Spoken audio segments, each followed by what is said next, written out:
90 రోజుల కోర్సు పూర్తి చేస్తే చాలు 100% ప్లేస్మెంట్ సపోర్ట్ తో సాఫ్ట్వేర్ జాబ్ మీ సొంతం. వెంటనే కోడ్ జ్ఞాన్ డెస్టినేషన్ ని సంప్రదించండి. నమస్కారం ప్రియా చౌదరి గారు. నాకు ఒక మెయిల్ వచ్చిందండి. ప్రతి ఒక్కరి జీవితాల్లో ఈ మధ్య కాలంలో ఈ ఫాస్ట్ జనరేషన్లో బాగా పెరిగిపోయినటువంటి సమస్యలు అవే. ఒక హస్బెండ్ నాకు మెయిల్ పెట్టడం జరిగిందన్నమాట. నేను బిజినెస్ చేస్తుంటాను, నేను 10 చోట్ల తిరుగుతూ ఉంటాను. ఈ మధ్యకాలంలో నాకు తెలిసింది ఏంటి అని అంటే, మా మిస్సెస్ ఇంట్లో ఉండి నాకు తెలియకుండా వేరే అతనితో అఫైర్లో ఉంది అని.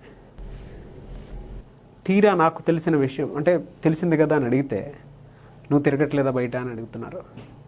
సరే, తెలిసిన తర్వాత ఎందుకు మనం కలిసి ఉంటాం, డివోర్స్ తీసుకుందాం అని చెప్పేసి నేను డెసిషన్ తీసుకున్నాను. తన ముందు ప్రపోజల్ కూడా పెట్టాను.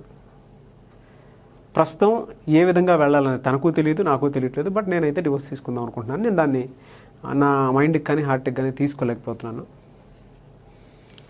ఇటువంటి పరిస్థితుల్లో ఏం చేయమంటారు అని అడుగుతున్నారు. ఈ మధ్యకాలం కాదు నాగరాజ్ గారు, పర్సంటేజ్ పెరిగి ఉంటుంది. కానీ బట్ కొన్ని జీవితాలు డెఫినెట్గా ఇలాంటి పరిస్థితులను ఎదుర్కొన్నటువంటి సిచ్యుయేషన్స్ చాలా ఉన్నాయి. అయితే ఇక్కడ మన సున్నితమైనటువంటి అంశం ఇక్కడ టచ్ చేయాల్సింది ఏంటి అని అంటే, ఎక్స్ట్రా మ్యారిటల్ రిలేషన్ అనేది, అంటే మనల్ని ఎవరైనా సరే క్వశ్చన్ ఏం వేస్తారు అంటే, అది పవిత్రమా అపవిత్రమా, ఎవరి కోణంలో నుంచి వాళ్ళే మనల్ని క్వశ్చన్ చేస్తారు.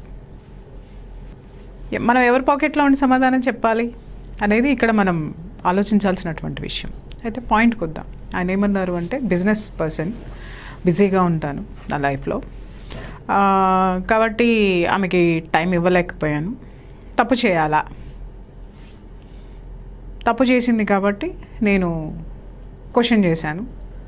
క్వశ్చన్ చేస్తే తిరిగి నన్ను క్వశ్చన్ చేసింది. కలిసి ఉండాలని అనుకోవడం లేదు. సిచ్యుయేషన్ ఏంటి అని అంటే, డెసిషన్ నాకు తెలిసి ఏంటంటే ఆల్మోస్ట్ వాళ్ళు డెసిషన్ తీసేసుకొని ఉండాలి, విడిపోవాలి అని డెసిషన్ తీసుకొని ఉండాలి. కాకపోతే ఏంటంటే ఫైనల్గా మనల్ని అడగడంలో ఉద్దేశం ఏంటి అని అంటే, బహుశా పునరాలోచన అనేది ఒకటి వాళ్ళల్లో క్రియేట్ అయ్యి ఉండొచ్చు బహుశా. అది అంటే నాగరాజ్ గారి దగ్గర క్వశ్చన్ వచ్చింది అని అంటే, మరి నాగరాజ్ గారు ఏ ఇంటర్వ్యూలో ఏమి సబ్జెక్ట్ని తట్టారో తెలియదు కానీ, బట్ మీ వరకు వచ్చింది అని అంటే వాళ్ళలో సెకండ్ థాట్ అనేది. అమ్మో, లాస్ట్ వీడియో మీరు నేను చేసిన దాంట్లో ఇవే ఎక్కువ ఉన్నాయండి పంపించినవే. నిజంగా ఈ క్వశ్చన్స్ ఎక్కువ ఉన్నాయి. నేను ఎప్పటి నుంచో నేను గమనిస్తున్నాను కదా నాగరాజ్ గారు. మీరు ఈ మధ్య కాలంలో మీరు చూస్తున్నారు ఎక్కువ, అంటే సబ్జెక్ట్ ఇప్పుడు టచ్ చేశారు కాబట్టి, నేను ఎప్పటి నుంచో ఉన్నాను కాబట్టి. అయితే ఇక్కడ నేను ఆయన తరపు నుంచి నేను మాట్లాడుతున్నాను. ఆయన ఏమడుగుతున్నారు, నేను బిజీ పర్సన్ని, నేను టైం ఇవ్వలేకపోవచ్చు కాబట్టి ఆవిడ తప్పు చేశారు. ఇవ్వలేకపోయాను కాబట్టి ఆవిడ తన యొక్క సెల్ఫ్ డెసిషన్ తీసుకున్నారు. సో అది నాకు నచ్చలేదు. అంటే భార్య అంటే ఏంటి అని అంటే, ప్రతి భర్త నాకే సొంతం అనుకుంటాడు. కాబట్టి ఆవిడ నాకు సొంతం కాదు అనేసి అర్థమైంది. కాబట్టి డివోర్స్ తీసుకుందాం అనుకుంటున్నాము. మళ్ళీ తిరిగి ఆవిడ ఒక క్వశ్చన్ చేశారు, నువ్వు తిరగట్లేదా అన్నారు. అక్కడ అహం దెబ్బతింది. అంటే ఇక్కడ నాకు అనిపించింది ఏంటి అని అంటే, నేను మగాణ్ణి అనేటటువంటి ఆలోచన, అనేటటువంటి దాన్ని ఏమంటారు, ఒక ఈగో ఆయనలో మనకు కనిపిస్తుంది. అందరికీ అదే ఉంటుంది, ఆయనలో ఉంది. ప్రతి ఒక్కరికి నేను తప్పు చేస్తా, నన్ను తప్పు అనేది ఎవరు అని. నేను ఒక్కటి చెప్తాను నాగరాజ్ గారు, వీళ్ళకి కరెక్ట్గా అర్థం అవ్వాలంటే, ఇలాంటి ఎక్స్ట్రా మ్యారిటల్ రిలేషన్స్ తప్ప ఒప్ప, కొనసాగాలా అక్కర్లేదా అనేటటువంటి మీమాంసలో ఉంటారు, తర్జన భర్జనలు పడతారు. ఇష్టం లేదు అనుకుంటే ఇమ్మీడియట్గా విడిపోవడం జరుగుతుంది. కానీ ఎప్పుడైనా సరే వాళ్ళిద్దరూ కలిసి కూర్చొని ఎప్పుడైనా మాట్లాడుకున్నారా, ఈ తప్పు ఎక్కడ జరిగింది అని? ఎప్పుడు జరగదు. అది ఒక అద్భుతమైన సినిమా ఉందండి, దీని మీద తీశారు, అస్తిత్వాన్ని. దాదాపు నాకు తెలిసి ఇది ఒక 15 years బ్యాక్ వచ్చిన సినిమా. ఇది టబ్బు యాక్ట్ చేసింది. దాంట్లో స్టోరీ ఏంటి అంటే, భర్త సేమ్ బిజినెస్ పర్సన్, తనకి టైం ఇవ్వడు, తను బిజీగా ఉంటాడు. తను ఒక ఇంటి పక్కనే ఉన్న ఒక టీచర్ తోటి, మ్యూజిక్ టీచర్ దగ్గర మ్యూజిక్ నేర్చుకుంటుంది. ఒకానొక బలహీన క్షణంలో ఆ టీచర్కి దగ్గర అవుతుంది తను. ఓకే, అందువల్ల ఆమెకి ఒక కొడుకు పుట్టడం, తర్వాత భర్తకి ఆ విషయం చెప్పడానికి ట్రై చేస్తుంది తను. కానీ భర్త ఏం చేస్తాడు అనంటే, ఆమె ఎప్పుడైతే ప్రెగ్నెన్సీ అని తేలుతుందో తనకు మాత్రమే తెలుసు అది తన బిడ్డ కాదు అని, భర్తకి పుట్టే బిడ్డ కాదు అని, భర్త వల్ల వచ్చిన ప్రెగ్నెన్సీ కాదు అనేది తనకు తెలుసు. అది చెప్పడానికి తను ట్రై చేస్తుంది, చాలా ట్రై చేస్తుంది.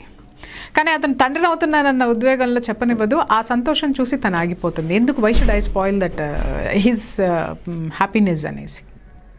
బిడ్డ పుడతాడు. పెద్ద అయిన తర్వాత ఇది ఎక్కడ రివీల్ అవుతుందంటే, అతను బిడ్డ పెద్ద అయ్యి ఒక 24 ఇయర్స్ వచ్చిన తర్వాత అతను చనిపోతూ అతని ఆస్తులు మొత్తం ఈ బిడ్డ పేరు మీద రాసి చనిపోతాడు. అక్కడ ఈ విషయం రివీల్ అవుతుంది. అంటే ఎవరు కొడుకు ఏంటి అని వచ్చిన తర్వాత అప్పుడు భర్త ఇమ్మీడియట్గా అమ్మాయి మీద తిరగబడతాడు. భయంకరంగా ఇంకా మనకు తెలిసిందే ఉంది. అమ్మాయి ఒప్పుకుంటుంది, ఎస్ హీస్ హిస్ సన్ అనేసి, నిజాయితీగా ఒప్పుకుంటుంది. నీ వల్ల కాదు, ఎస్ నేను ఒక బలహీన క్షణంలో నేను తప్పు చేశాను, అంతేగాని నేను చెయ్యాలని చేయలేదనంటే తప్పు చేసిన తర్వాత అది బలహీన క్షణం ఏంటి, బలమైన క్షణం ఏంటి? పైగా కొడుకును కూడా కన్న తర్వాత నువ్వు ఆడదానివేనా? సరే, కొడుకు నచ్చ చెప్పబోతుంటే కొడుకు మాట్లాడతాడు, నువ్వు ఒక వేశ్యవి, నీ మొహం చూడటం కూడా నాకు ఇష్టం లేదు, గెట్ అవుట్ అంటాడు. ఆవిడకి అర్థమవుతుంది ఇన్ని సంవత్సరాలు భర్తతో ఉన్నటువంటి సాంగత్యము ఆమెకేమి నేర్పిస్తుంది అనంటే, తను ఆ ఇంట్లో కేవలము ఒక భార్యగా ఎందుకు వచ్చింది అనంటే అతని శారీరక అవసరాలు, తరువాత బాహ్య అవసరాలు, ఇంటి అవసరాలు, ఒంటి అవసరాలు తీర్చడం కోసం మాత్రమే తను వచ్చింది తప్ప తనకంటూ ఒక అస్తిత్వం ఉంటుంది అనేది ఆ భర్తకి అవసరం లేదు.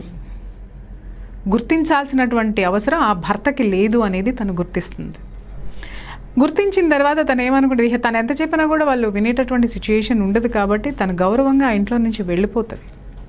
వెళ్ళిపోయే ముందు ఒక్క 10 నిమిషాలు భర్త దగ్గరికి, బిడ్డ దగ్గరికి వచ్చి నేను నీతో కొంచెం మాట్లాడాలి అంటుంది. వినండి, నీతో కొంచెం మాట్లాడాలంటే ఏం చెప్తావు, చెప్పాల్సిన అవసరం ఏం లేదు, ఆపుతానని అనుకుంటున్నావా, ఇంకా ఏం బతిలాడదాం అనుకుంటున్నావు అని చెప్పేసి భర్త చాలా దాన్ని ఉద్వేగభరితం కాదు, ఒక అసహ్యంగా చూస్తూ ఆమెను చాలా చులకన చేసి మాట్లాడతాడు అనమాట. ఇంకా నువ్వు ఇక్కడ ఉండాల్సిన అవసరం లేదు, ఇంత చేసిన తర్వాత ఏం మాట్లాడుకోవడానికి ఇంకేం లేవు అక్కడ అని అంటాడు. అయ్యో, నన్ను ఆపుతావని నేను నీతో మాట్లాడటం లేదు, వెళ్ళిపోవాలని నిర్ణయం తీసుకున్న తర్వాత నీతో కొన్ని మాటలు చెప్పి నేను వెళ్దామని అనుకుంటున్నాను అని చెప్పి కొడుకు అక్కడి నుంచి వెళ్ళబోతుంటే కొడుకును కూడా అక్కడ నిలబెట్టి 3 ప్రశ్నలు వేస్తుందండి. మగవాడి శరీరంలో కోరికలు ఎలా ఉంటాయో ఆడదాని శరీరంలో కూడా కోరికలు ఉంటాయి కదా. మగవాడి శరీరంలో ఎక్కువ ఉంటే ఆడదానికి ఏమన్నా తక్కువ ఉంటాయా? Both are human beings.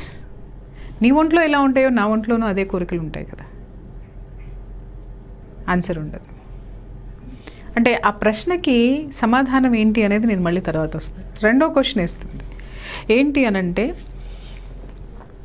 నువ్వు అవసరమైనప్పుడు నన్ను ఎన్నిసార్లు బలవంతంగా నువ్వు, అంతే భార్యాభర్తల మధ్య ఎలా ఉంటుందనంటే ఆ రిలేషను చాలా వరకు కూడా భార్య యొక్క ఇష్టాయిష్టాలని మీద ఎవరు చాలా తక్కువ మంది ఫోకస్ చేస్తారు.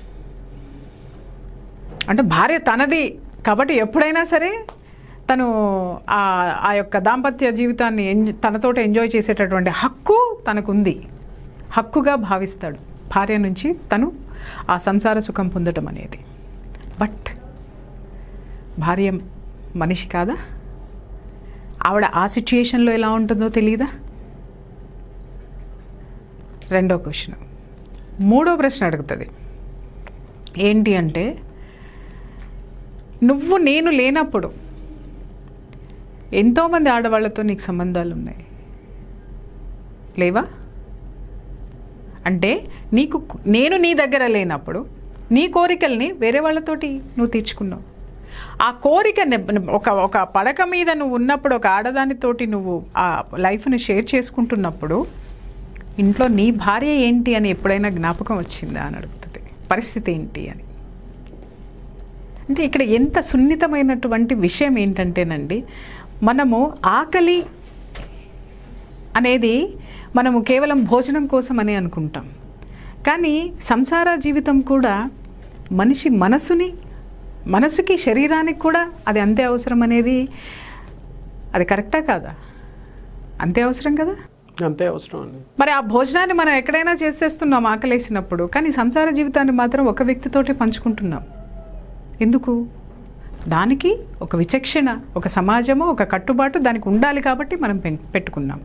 కానీ అది విచక్షణారహితంగా మనం బయటికి పోయింది అని అంటే మాత్రం నిజంగా జీవితాలు అనేది గల్లంతవుతాయి.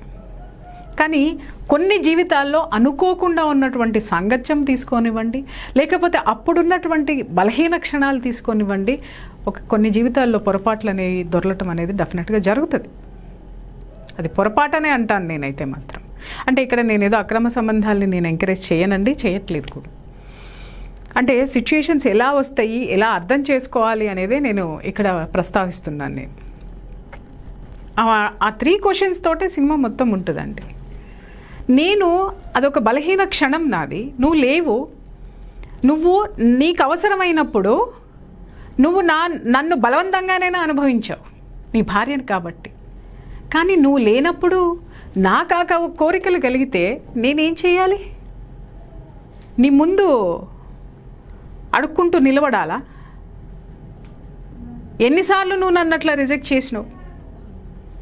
నువ్వు పక్కనున్నా నన్ను రిజెక్ట్ చేసిన క్షణాలు ఎన్నున్నాయి గుర్తు చేసుకో. నువ్వు లేనప్పుడు, నువ్వు వేరే ఆడదానితో అనుభవిస్తున్నప్పుడు ఇంట్లో ఉన్న నీ భార్య పరిస్థితి ఏంటనేది ఎన్ని క్షణాలు నువ్వు ఆలోచించావో చెప్పు. భార్యకంటూ ఒక అస్తిత్వం ఉంటుంది, ఒక మనస్సు ఉంటుంది, ఒక కోరిక ఉంటుంది. ఇంకొకటి ఏంటి అనంటే, ఆ తప్పు ఒక క్షణంలో జరిగిపోయింది కానీ మళ్ళీ రిపీట్ కాలేదు. అది ఎందుకు గుర్తించలేదు? నీ జీవితంలో నువ్వు ఇంకొక ఆడదాన్ని అనుభవించటం అనేది నీ హక్కు అనుకొని నువ్వు మగవాడిగా నీ హక్కు కింద నువ్వు అనుభవించావు భార్యని. ఎవరిచ్చారు నీకు ఆ హక్కు? ఎవరిచ్చారు నీకు ఆ హక్కు? ఇష్టాయిష్టాలతో ప్రమేయం లేకుండా నువ్వు నన్ను బలవంతంగా అనుభవించావు.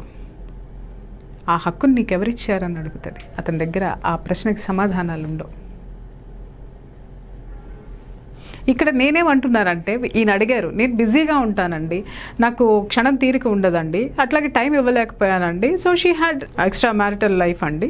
సో కాబట్టి నాకు అది నచ్చలేదు, కాబట్టి ఇది తప్పు, కాబట్టి మేము డివోర్స్ తీసుకుందాం అనుకుంటున్నాం. కానీ నా భార్య నన్ను క్వశ్చన్ చేస్తుంది.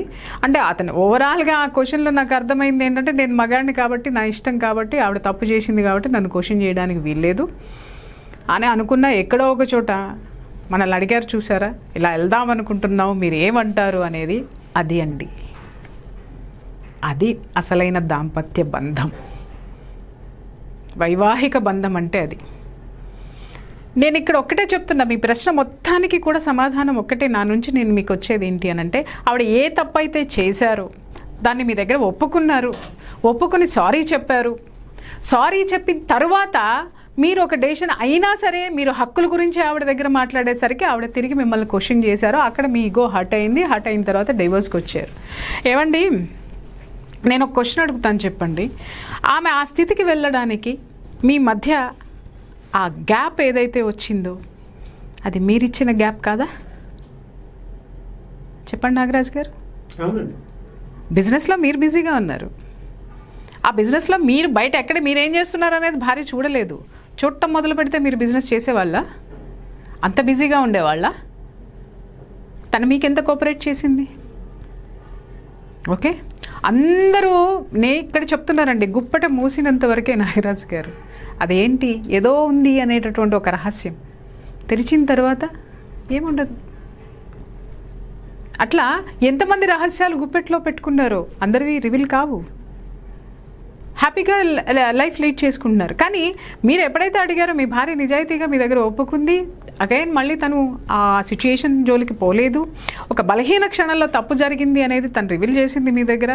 రివీల్ చేసినప్పుడు మీరు ఆమెను క్షమించాల్సినటువంటి అవసరమని నేను అనను, కానీ బాధ్యత మీకుంది. వై? బికాస్ ఆవిడ మీతో ఉన్నప్పుడు తప్పు చేయలే.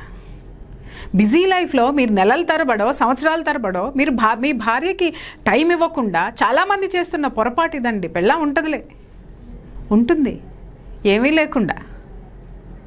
ఎంతవరకు సహజం అండి అది? సమంజసం అండి అది?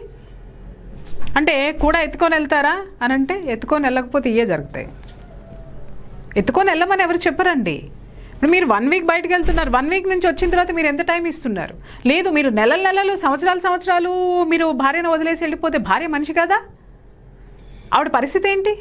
చాలామంది ఉద్యోగస్తులు, చాలామంది విదేశాలకు వెళ్ళేవాళ్ళు, చాలామంది ఇదే పొరపాటు చేస్తున్నారండి. నిజంగా చెప్తున్నాను కదా, నేను ఇందాక గుప్పడం మూస్తే ఎంత, ఓపెన్ చేస్తే ఎట్లా ఉంటుందని నేను మాట్లాడానో, ఇటు ఆడవాళ్ళు సంవత్సరాల తరబడి భర్తను వదిలేసి వెళ్ళినా అదే జరుగుతుంది, మగవాళ్ళు నెలలు సంవత్సరాల తరబడి భర్తను వదిలేసి వెళ్ళినా జరుగుతున్నాయి ఇవే ఈరోజు.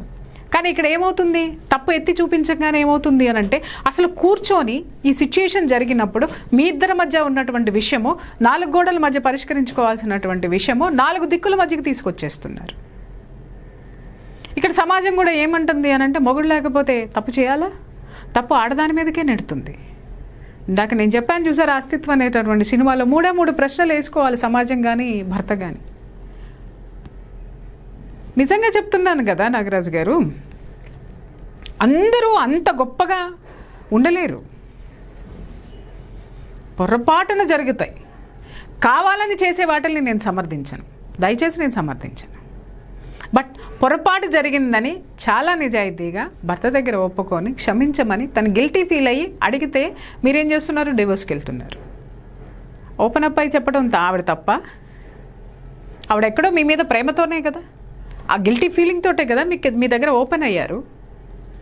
మీరు చూడరు ఆమెని, మీరు టైం ఇవ్వరు ఆమెని. ఆమె ప్రేమ వస్తే ఎవరికి చూపించాలా? ఇంతకుముందు ఒక ఎపిసోడ్లో మనం చెప్పుకున్నాం కదా నాగరాజు గారు, అదేంటి డ్రైవర్లను ఇస్తున్నా, బంధువులను ఇస్తున్నా, ఇంకేదో ఇస్తున్నా అంటే ఈ ఎవడు ఇస్తాడు? ఓపెన్గా మాట్లాడాలంటే ఎవరు ఇవ్వాలా? నీకు కావాలంటే ఎవరి దగ్గరికైనా పోతావు. But what about her? She also a human being. మీలాగే గమనించాలి. దీన్ని హ్యాబిచువల్గా మార్చుకొని పక్కదారులు తప్పుదారులు పడితే డెఫినెట్గా ఆ జీవితాల్ని అది ఎవరిష్టం వాళ్ళది, ఏం చేస్తారు అనేది. కానీ ఒక బలహీన క్షణంలో తప్పు జరిగింది అని అంటే మాత్రము ఇద్దరూ కలిసి కూర్చొని క్షమించుకోగలిగేటటువంటి ఆ యొక్క దాన్ని ఏమంటారు, గొప్ప మనసు. ఇద్దరు, భర్త తప్పు చేసి బయటపడినా కూడా, భార్య తప్పు చేసి బయటపడినా కూడా దాన్ని క్షమించుకోవాల్సినటువంటి అవసరము. ఎందుకంటే మీరిద్దరూ డిస్టర్బ్ అయితే మీ పిల్లలు ఏం కావాలండి? మీ పిల్లలు ఏం కావాలి చెప్పండి? నేనేమంటున్నానంటే ఆ బంధాలు కొనసాగితే మాత్రం అది డేంజర్. ఎందుకంటే మనశ్శాంతి లేకుండా ప్రతి క్షణం బ్రతకటం అనేది అది కష్టం.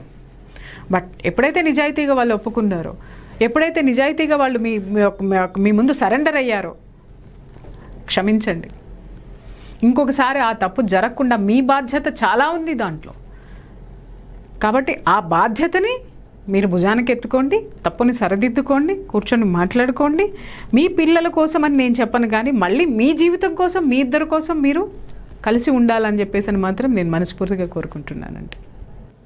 వాళ్ళు ఒకవేళ డైరెక్ట్ మీ కౌన్సిలింగ్ అడిగితే ఇస్తారా? డెఫినెట్గా ఇస్తాను నాగరాజ్ గారు. బట్ వన్ మోర్ థింగ్ ఇక్కడ నేను ఈ ఉమెన్కి చెప్తున్నానండి. మ్యాన్కి నేను చెప్పాల్సిన అవసరం లేదు.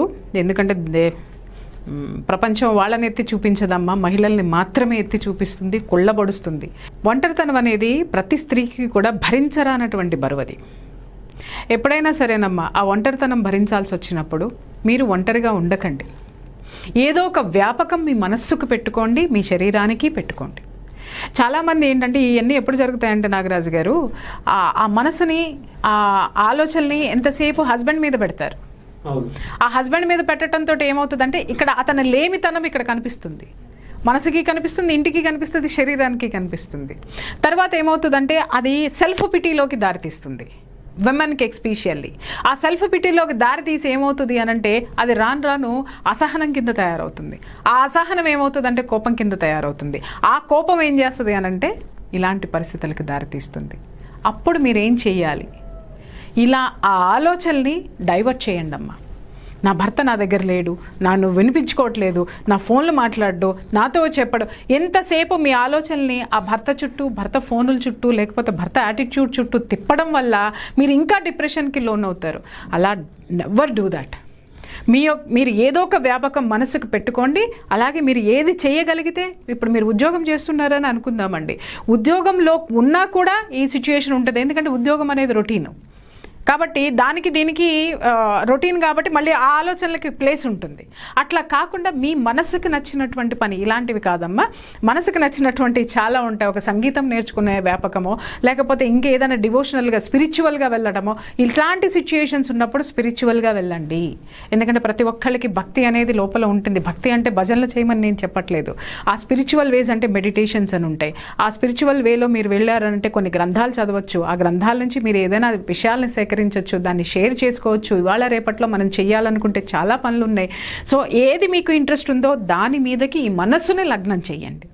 ఆ వ్యాపకాన్ని మీరు లోపలికి తీసుకోండి. దాని ద్వారా ఈ యొక్క ఆలోచనని డైవర్ట్ చేయండి. మీకు ఏ ప్రేమ అయితే ఉందో, మీ భర్త మీ మీద ఏ ప్రేమనైతే చూపించట్లేదో, ఏ నిరసన అయితే ఉందో, ఒక పేపర్ పెన్ను తీసుకోండి. దాని మీద మొత్తం మీ బాధనంతా రాసేయండి. పక్కింటి అమ్మకి చెప్పకండి, పక్కన కొలీగ్కి చెప్పకండి, లేదా పక్కింటి అన్నకో అంకులకో చెప్పకండి. చెప్తే ఇదే జరుగుతుంది. కాబట్టి మీ యొక్క ఫ్రెండు, మీ ప్రేమను షేర్ చేసుకునేటటువంటి ఫ్రెండు, తర్వాత మీ డిప్రెషన్ని పారదోలేటటువంటి ఫ్రెండు, ఒక పెన్ను, ఒక పేపర్. మీరు ఏ బాధ అయితే మీ హస్బెండ్ పట్ల ఏ ప్రేమను ఫీల్ అవుతున్నారు, ఏ లేమిని ఫీల్ అవుతున్నారు, ఏ లోటు ఫీల్ అవుతున్నారు, ఏ గ్యాప్ ఫీల్ అవుతున్నారో అది మొత్తం పేపర్ మీద పెట్టండి. రాయండి రాయండి రాయండి రాయండి. దాంట్లో నుంచి మీకు డెఫినెట్గా సొల్యూషన్ వస్తుంది. అదే మీకు స్నేహితురాలు. మైండ్ రిలాక్సేషన్ వస్తుంది. అట్లాగని పుంకాలుగా డైరీలు రాసి అది ప్యాక్ చేసి ఇంట్లో పెట్టకండి. ఎప్పటికప్పుడు రాసిన పేపర్ రాసినట్టు స్టవ్ వెలిగించండి, స్టవ్ మీద కాల్చేయండి మీ ఆలోచనల్ని కాగితంతో పాటు. లేదు, ఇంకొక చిన్న వెర్షన్ చెప్తాను. అద్భుతం అండి, నిజంగా అద్భుతం. మంచి కృష్ణుడు బొమ్మ కొనుక్కోండి, అందమైనటువంటి కృష్ణుడు బొమ్మ కొనుక్కోండి. మీరు ఏదైతే ప్రేమరాహిత్యాన్ని, మీరు ఏదైతే భావాన్ని ఫీల్ అవుతున్నారో, ఏ గ్యాప్నైతే మీ భర్త నుంచి ఫీల్ అవుతున్నారో, లేదా మీ వ్యక్తుల నుంచి ఫీల్ అవుతున్నారో, అది మొత్తం కూడా ఆ కృష్ణుడిలోకి, ఆ బొమ్మలోకి ట్రాన్స్ఫర్ చేయండి. ఇట్స్ ట్రూ నాగరాజు గారు, ఒక మీరా, ఒక సక్కుబాయి, వీళ్ళందరూ భర్త ఉన్నా కూడా కృష్ణుడిని ఎందుకు ప్రేమించారు చెప్పండి?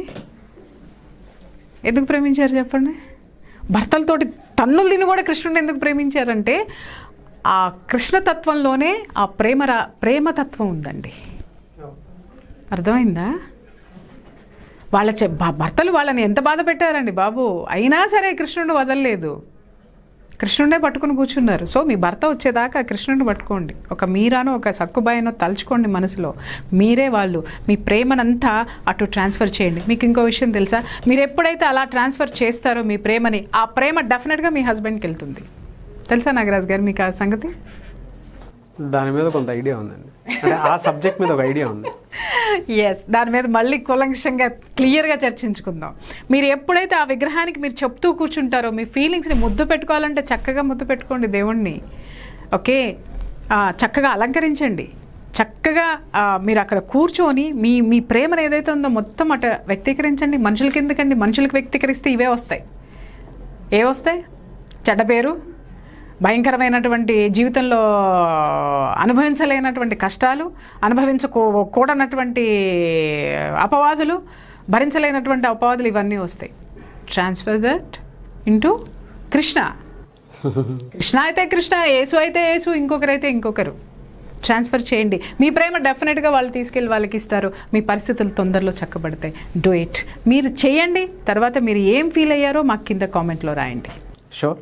21 days చేయండి. 21 days కరెక్ట్గా నేను చెప్పిన ఈ పేపర్ వర్క్ కానివ్వండి, ఈ కృష్ణుడికి సంబంధించినటువంటి ఈ ఐడాల్ తీసుకొని దానికి మీరు చెప్పుకోవటం కానివ్వండి, 21 days చేయండి. 21 daysలో మీకు రిజల్ట్ రాకపోతే అప్పుడు మళ్ళీ కామెంట్ బాక్స్లో రాలేదు అని పెట్టండి, వస్తే వచ్చింది అని పెట్టండి. అప్పుడు నేను మళ్ళీ చెప్తాను. Thank you so much Priya Chaudhary గారు. నిజంగా చెప్పాలి అని అంటే మీరు ఒక 21 days ఈ విధంగా చేయండి అని ఒక చిన్న సజెషన్ అయితే ఇచ్చారు. చిన్న సజెషన్ కాదు, మీకు ఆ అఫర్మేషన్ యొక్క వాల్యూ ఒకసారి మీరు ఏదైనా సరే అప్లై చేయండి, ఒకసారి అప్లై చేసి చూడండి, అది ఎంత పవర్ఫుల్లో మీకే అర్థమవుతుంది. అది ఇట్స్ నాట్ చిన్న. ఖచ్చితంగా అండి. తర్వాత నేను ఐడోల్ ఏదైతే చెప్పానో అది కూడా ఇవి రెండు గనక మీరు అప్లై చేయండి, దానికి డెఫినెట్గా రిజల్ట్ వస్తుంది. అవును, నేను అదే అనుకుంటున్నాను. అండ్ కింద కామెంట్ బాక్స్లో అయితే ఖచ్చితంగా పోస్ట్ చేయండి మీ రిజల్ట్ ఏదున్నా సరే. దాన్ని బట్టే నెక్స్ట్ వీడియోస్లో ఇవి ఫర్దర్గా కూడా కంటిన్యూ అవుతుంటాయి. మీరు నెక్స్ట్ వీడియోస్కి ప్రిపేర్డ్గా ఉండండి, అంటే ఇటువంటివి చెప్పడానికి. లేదండి, నిజంగా ఖచ్చితంగా ఫాలో అవ్వాలి. ఎందుకంటే ఇన్ని రోజులు కట్టి నాకెందుకో ఇప్పుడు ఆ ఐడియా వచ్చింది, ఐడియా కాదు, నాకు చెప్పాలనిపించింది. ఇన్నాళ్ళు బట్టి మనం ఇష్యూస్ని మాత్రమే డిస్కస్ చేశాము, దాంట్లో నుంచి ఎలా బయటపడాలి అనుకునే వాళ్ళు మన దగ్గరికి రాలేని వాళ్ళు ఉంటారు. వాళ్ళకి కూడా కొన్ని టిప్స్ అనేది మాత్రం డెఫినెట్గా ఇక నుంచి నేను కంటిన్యూస్గా చెప్పడానికి నేను ఐఎమ్ ప్రిపేర్డ్. థ్యాంక్ యూ అండి. Thank you.